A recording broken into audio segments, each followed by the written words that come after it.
I have in attendance Counselor Bay, Counselor Green, Counselor Carney, Counselor Hogan, Counselor Majoke, and Counselor Driscoll, and I believe Counselor Peniagua was here.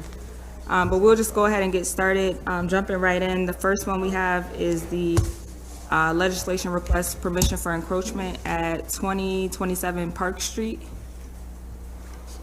I'll be back here begging for stuff. January.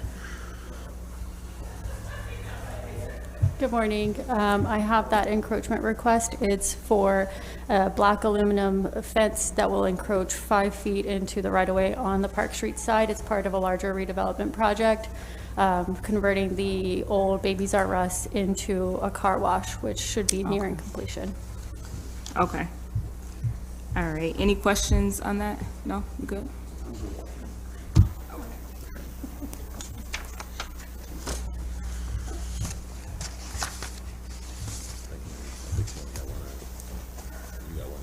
And I only have this one email, is that correct? Yep. So just that one item? Okay, so for the members of the Neighborhood Preservation Committee, do we have a go to put this on the agenda? Yes, yes, yes. Sounds good. All right, thank you. I know he was looking for him over there, right? I walked over there and I said it was. All right. Yeah, I know. We have one item for finance. It is a apprenticeship agreement with MACNY.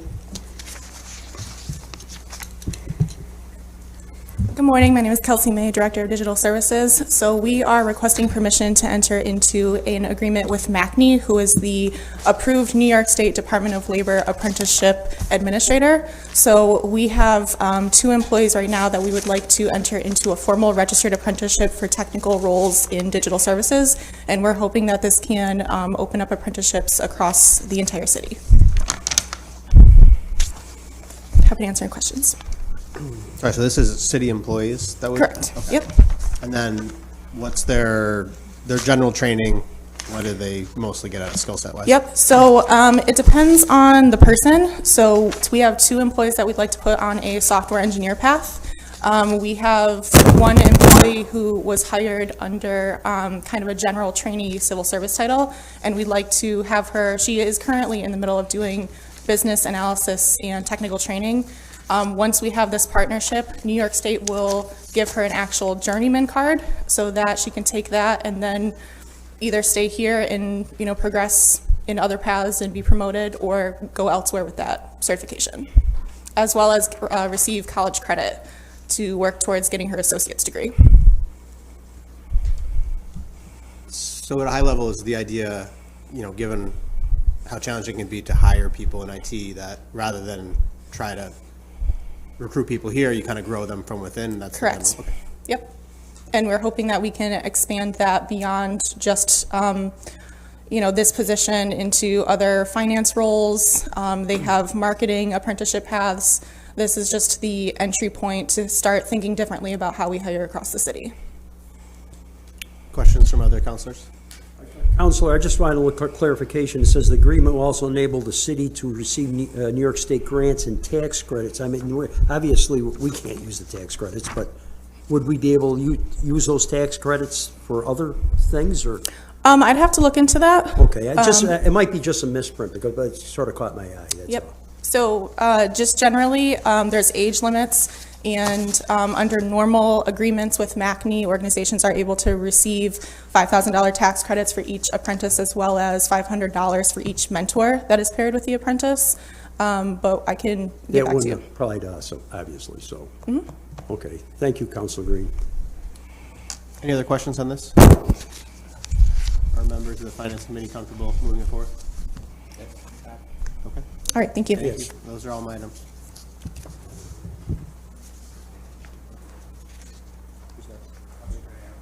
Okay.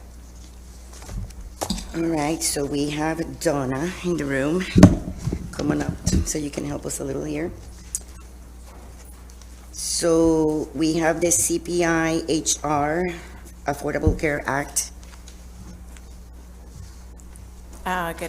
Good morning, everybody. I'm Donna Briscoe, Director of Personnel, and CPI HR, they're the ones that do our reporting for the IRS 1094s, 1095s, and we're just renewing a 1 year, or doing a 1 year extension. Nothing changes. No changes. Okay. Is everybody okay with moving this forward? Okay. All right, then we have, what's the other one? The PMA, we'll talk about that one last. Then the PRO Act. So this is our last renewal for our PROACT contract, which is our prescription drug for our actives and retirees under 65. And terms will be the same, just 1 more year. No Last changes. year, and then we'll need to next year do a RFP. Okay, and then, everybody okay with moving this forward? Okay, They do a terrific job, ProAct they does. do. They do. Yes. Yes, they do. Thank you. Then we have the PMA Management Corporation contract as well, which I'm going to hold a committee meeting to talk a little bit more about this, just for the fact that, you know, George left, you're leaving, who's going to be managing this? And I was just wondering, as I read this and had a conversation with Nadar, we just need a little bit more information on how this will be managed. One of the things that come to mind, you know, would be, will PMA be, can they do then safety training, things like that? And I mean, management in general. Could they take on the bottom line of the program? So I think those are fair questions and things we can talk about and discuss. Because, I mean, at the end, it's $4 million we're spending.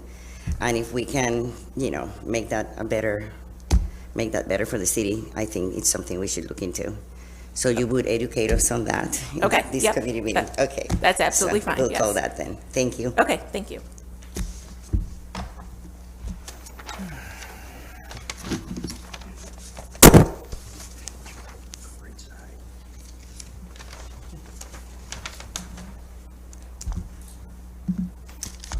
Parks will go next. I'm not sure if you want to go out of order to do public safety or public works first, just because they both have one item. That's okay. I'm okay with that, Mr. Conroy.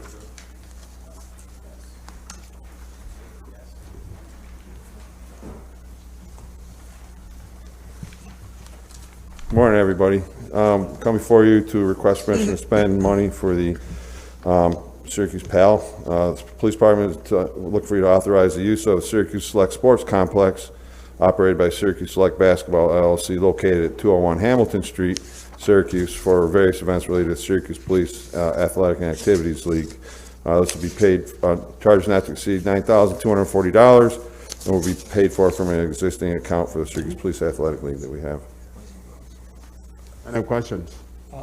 Chief, that is the Syracuse Boys and Girls Club, Yes, correct? yes. So, but the contract's going to be with a leasee of the Syracuse Boys and They're- Girls Club? The way they explain it to me is they do the scheduling of events over there and coordinating. So who we paying? We paying We're the paying the Syracuse Syracuse Select? Select for the use Just of the the- Boys and Girls Club. Yep. So essentially, we're subleasing from them? I don't know the answer to that, if who's the sub-leasee or whatever, but they're doing, the way it was explained to me is they're doing the coordinating of the events over there at the Boys and Girls Club. So this allows us the ability to use the Boys and Girls Club for the rest of this year. and I next think year. that's a great idea. I just, if somebody could just clarify maybe that, what's the relationship Syracuse Select and the Syracuse Boys and Girls Club, so we know who we're exactly. So I think I have that answer. Bear with me 1 second. I think I know who the person is who's being Yep. paid, or the organization president. Syracuse Select will be the contractors because they're helping facilitate the renters in the building. I know my son plays in the league, and Syracuse Select, they are the ones that's actually like running the actual like tournaments and the games. The Boys and Girls Club staff isn't the ones that's actually doing it, so that's probably Yep. why, but I just, good to get more detail. yeah, I think we need a little bit of a clarification there, because they've had quite an impact on that neighborhood, the way they're running that facility, so. Good or bad? Well, it's like, it's very, it becomes, it has quite an impact because of the amount and the scheduling of what they do there. as far as like when you have tournaments at like 9 o'clock on a Sunday morning and use up the available space for mass at St. Patrick's, it sort of puts a crimp in the neighborhood, yeah. Okay, So, I mean, it's nothing to do with PAL, it's just that. so you just want us to come back next, Yeah, I'd just like to have a little clarification. Yeah, I'm a little bit confused, because what do we, I mean, all right, so my, again, basic understanding is it's Boys and Girls Club, right? We give funding and money to Boys and Girls Club, but now we're gonna pay another organization that's running the facility? I'm that's why I understand it, that they're doing the organizing, I- scheduling. What is, and again, this is probably less of a question for you, because I understand, we're just trying to, coordinate and work with, PAL to, to run programs, but I don't understand. Syracuse Selects, which my understanding, at least when I was in school, that my buddies, they're an AAU organization. So they're running the Boys and Girls Club? Is that what I'm to understand?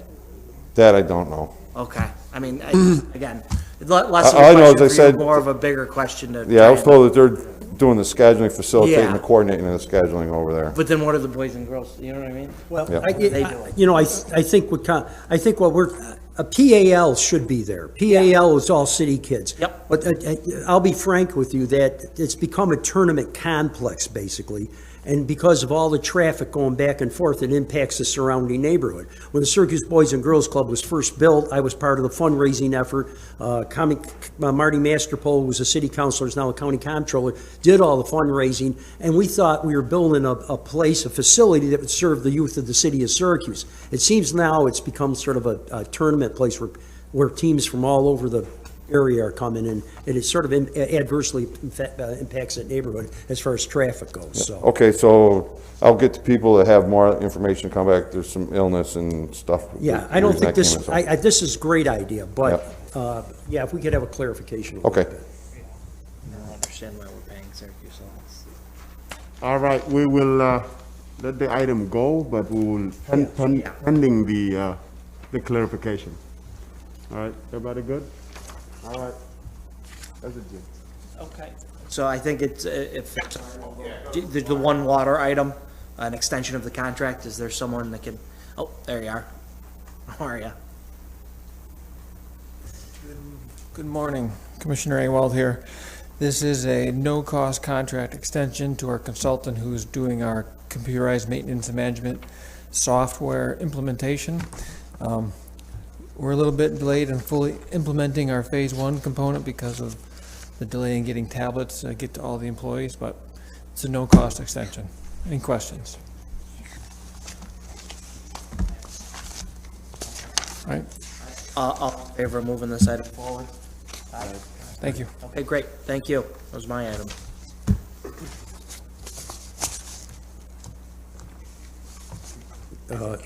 Am I up next, Mr. Conroy? Commissioner, let's go out of order a little bit here. Let's get to the copyright folks first, all the. So just cover my items, yes, okay. American- Julie LaFave, Commissioner of Parks and Recreation. So I have two items that are similar in style. We do this every December, and we will do another one in June, but basically it's our music licensing, one for CSAC and one for ASCAP. This is the ability for any copyrighted licensed produced music to be played in any park, for us to bring bands in, for us to bring anything in. Including music we play at the ice rinks, too. Music anywhere we play in any city facility, actually, yeah, whether it's park or not. Do we have any questions? Probably even the bells. on that?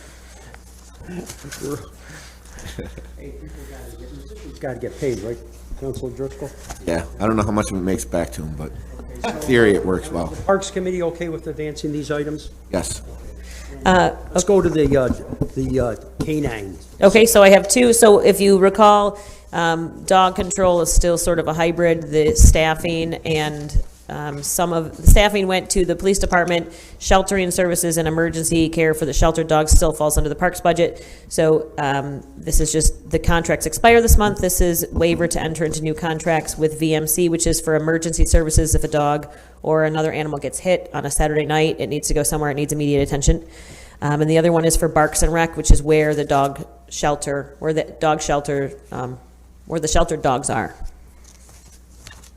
Any In the questions? VMC, I just want to note too that there is additionally, so we do it together with the police department. 15,000 of it is for the dog control portion of it. 3,000 is for if there's any issue with the canine dogs, with the working dogs. When you do it, when you say you do it with the police departments, whose budget comes out of it? The Parks Department So budget? the dog sheltering care and the dog shelter still comes out of the parks budget. The personnel comes out of the police budget because they oversee the staff and the day-to-day. So in this case, it'd be out of the Parks Department? Correct. Okay. The administration has plans to combine, or is it going to be hybrid all the way through, or? I have voiced not displeasure with you, Commissioner, but displeasure with the way calls are being received at the police department. I don't know if the. Go ahead. So that I don't know that really has any impact on us, the Parks Department paying in the bills. That's just a police department day-to-day operations. I just think that it would have been better if we maybe made a little logistically more, maybe planned a little better for it. That's fair, Counselor. I mean, I think we're happy to revisit. I think it's just when you look at the type of job responsibilities that dog control officers have, you know, going into people's homes, confiscating property, you know, the dog, dealing with some of the issues that dog control officers end up confronting when they're responding to it. It just seemed more in line with the type of things that the police department does, and that Parks is really, you know, but at the same time, the police department isn't really the place to care for the dog once it's, you know, once it's in our possession. And although, you know, nobody really in the city takes care of animals, no department does that, it really seemed a better fit to stay with the Parks Department, who already had those relationships with VMC and with Parks and Rec. But I mean, that's why we had a split it to the police department, because it really seemed more in line. The police department can provide the training and the guidance and the navigating the legalities of what we're able to do as a municipality when we enter somebody's home and go to take their property, which is the dog. Well, I think maybe sometime in early next year, maybe we'll have a meeting with the police committee and the Parks Committee, whoever's Sure. the new chair. I certainly, I agree with you maybe that they're along the same lines. I see where they might be aligned.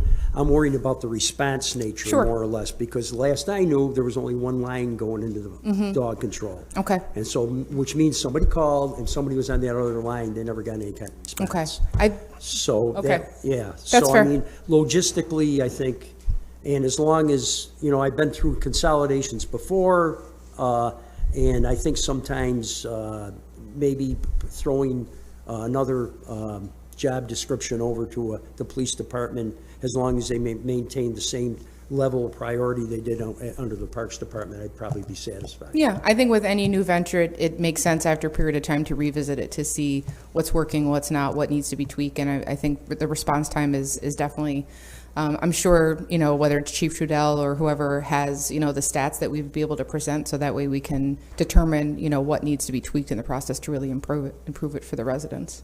Okay. Any questions? Go on, Councilman. Just to add a little bit, since our last meeting, Council Driscoll, you remember? Yeah.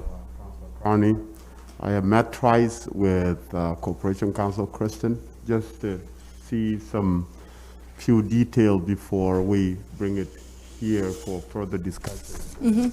Kristen got some work she's doing on the dog control before it comes to us. So Yes. as soon as that is ready, we'll proceed. And when we met, Chief Cecil was there, Chief Trudell, the dog control staff were there. So I think that, yeah, that seems like a natural time for us to reconvene. I know you've been working with Kristen on those revisions, so I think it makes sense for that to be the time, you know, we could kill two birds with one stone. Okay, thank you, Councilman. Thank you. Thank you, Corey. And then we have, that's it for the, we have the dogs. I have and we one other the item. Composers, and now we have this legislation. I have one other item, One sorry. other- I have one contract extension for Move Along. There's no cost to this. It's for adaptive recreation. The council just approved back in September or so the contract extension because programming just started up. It was only through the calendar year, so here I'm coming right back because January 1 is the final contract extension. So This is just for us, for a partnership to offer adaptive recreation. Yeah, and I want to commend you on that. This is a great program, yes. Thank you. Any problem with any of those items at all?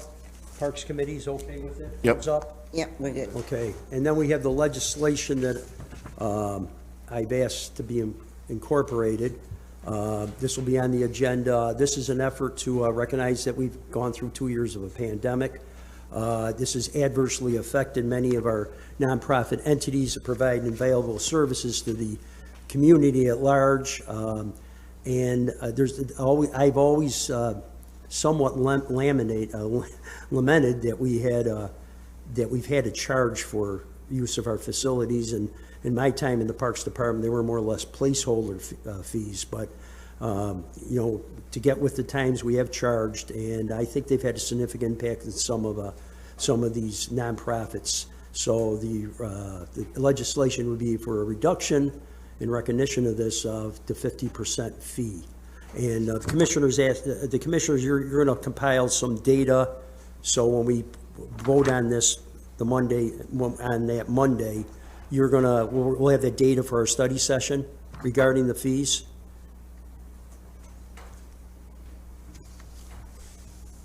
How this will impact.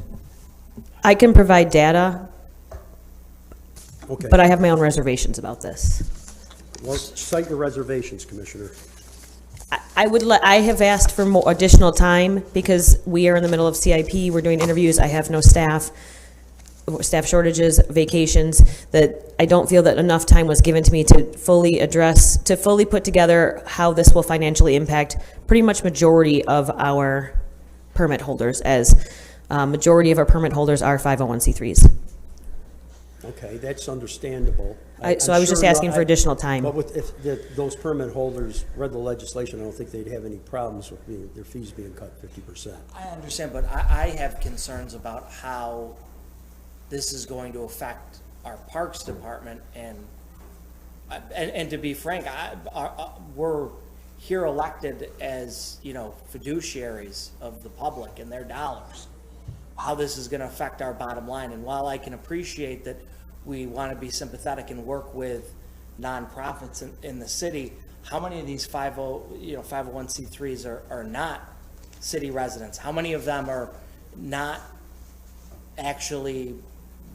How much of this is not to the betterment or how many of these kids are not city residents? I'm confident that there are plenty of groups. I'd like to see a full data, and to be honest, I'd like to see an audit into this, auditor, about how many facilities are used by these 501c3s. What's the actual impact on the Parks Department and our bottom line, and how many?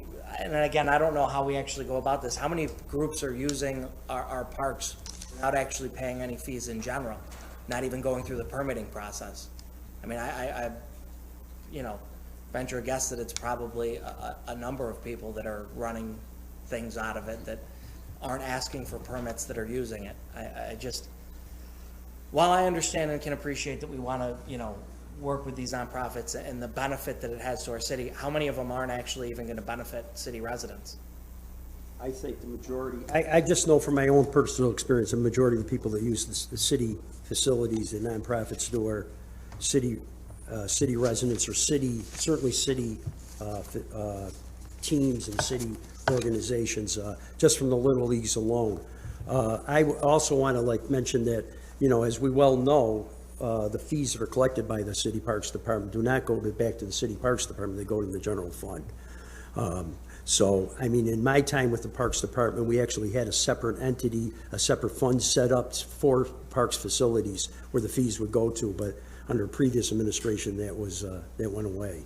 So, so I don't know how I don't think it's going to affect the bottom line of the Parks Department, but certainly we could take that into consideration in the next budget season as far as maybe alleviating some of the stress this might cause the Parks Department. I'm all in favor of funding the parks, but I also want to bring up that before this council, at the advent of the American Rescue Plan, we were asked to spend $2 million very quickly that went out the door to entities that I'm not even sure were nonprofit 501c3s. And it was all to address the situation, address the present situation of having enough activity on the streets and in the neighborhoods and in the parks that would alleviate some of the problems that we might have with the youth in the city. And Counselor, I agree with you. Look, we've been on the same page with this together of where the money's going with the ARPA funds and things like that. I don't necessarily agree with how it's been spent and dispersed. I'd like to actually see some numbers back for us, but to make the point of saying, okay, you're concerned with that, but then to say we're going to push this thing forward without actually having solid numbers of what the effect is going to be or how much money is,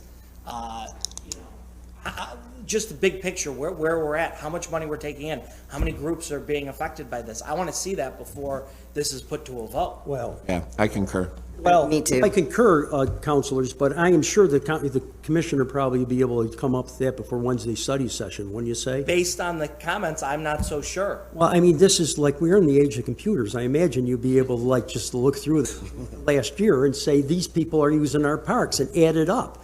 I mean, if I have to go over there and do it myself, I imagine I could even come up with the limited education I have.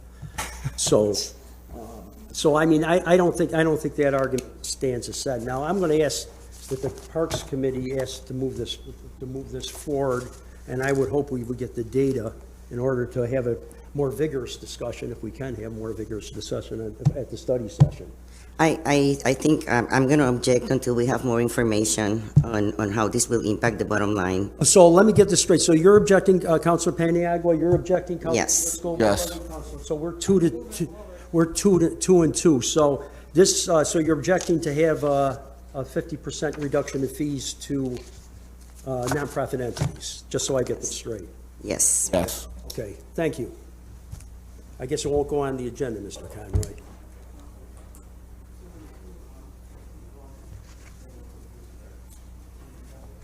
It doesn't move forward. Doesn't move forward. It doesn't move forward, it stays. Right, is that right, Deputy Clerk? 2 to 2? The last time this happened, yeah, it was held. You need 3. I mean, you can put it on as a waiver item like we did last time. on this card. We seem to be having a discussion over there.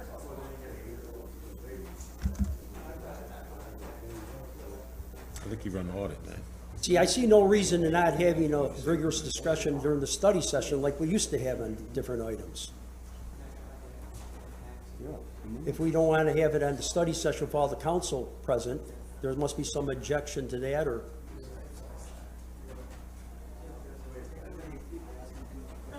Mr. Berry?